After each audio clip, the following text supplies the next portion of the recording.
Hello বন্ধুরা, তো কয়েকদিন ধরে অনেকেই বলছিল শুকনা মাছের রেসিপি শেয়ার করার জন্য। তো দেখো যে লইটা শুটকিটাকে কিন্তু ভালো করে ধুয়ে সেদ্ধ করে তারপরে টুকরো করে কেটে নিয়েছিলাম, আর এই যে মিক্সিতে এমন পেস্ট করে নিয়েছিলাম। তারপরে কয়েকটা রসুনও আমি পেস্ট করে রেখে দেব। তারপরে দেখো রসুনটা আমি আলাদা পেস্ট করে রেখে দিয়েছি। তারপরে দিয়েছি পেঁয়াজ, কাঁচা লঙ্কা, অর্ধেকটা টমেটো দিয়ে এটা আলাদা পেস্ট করে নেব আবার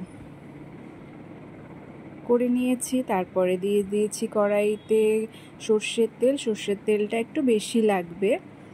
তো মাঝে মাঝে একটু তেল বেশি খেলে কিন্তু কিছু হবে না আমাদের, এটা তো আমাদের আবেগ, এখানে একটু তেল বেশি খাওয়াই যায়।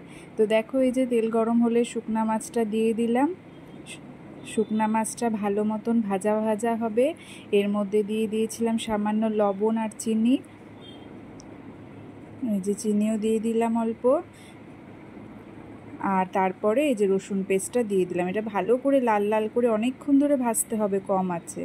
তারপরে এই যে পেঁয়াজটা দিয়ে দিলাম, পেঁয়াজ কুচি, অর্ধেকটা টমেটো আর গোটা কয়েকটা রসুন আর 2-3টা গোটা কাঁচা লঙ্কা দিয়ে ভালো করে এই যে মেশাতে হবে। আর অল্প লবণ আর হলুদ দিয়ে দিতে হবে। তারপরে এই যে মিশিয়ে নিয়ে এই যে বাটা মশলাটাও দিয়ে দিলাম, যেটা আমি বাটা করে রেখেছিলাম আগেই।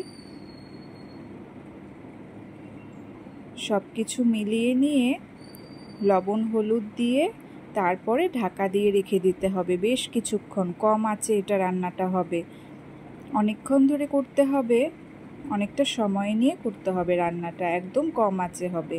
তো এখানে কিন্তু আমি কোনো রকম লঙ্কার গুঁড়া বা জিরার গুঁড়া কিছু কিন্তু এখানে ইউজ করিনি। আমি কোনো রান্নাতেই কিন্তু লঙ্কার গুঁড়া ইউজ করি না। লঙ্কার গুঁড়া কিন্তু খাওয়া খুবই খারাপ, তো তোমরাও এটা অ্যাভয়েড করে চলার চেষ্টা করবে। তারপরে দেখো এই যে ভালো করে আমি মিশিয়ে নিচ্ছি আর বারবার ঢাকা দিয়ে দিচ্ছি, আর এটা কিন্তু একদম লো ফ্লেমে হচ্ছে। এই যে পাশের বাড়ির ননদের জন্য কিছুদিন আগে করেছিলাম, কিন্তু খেয়ে খুবই প্রশংসা করেছিল আমার। Thank you for watching.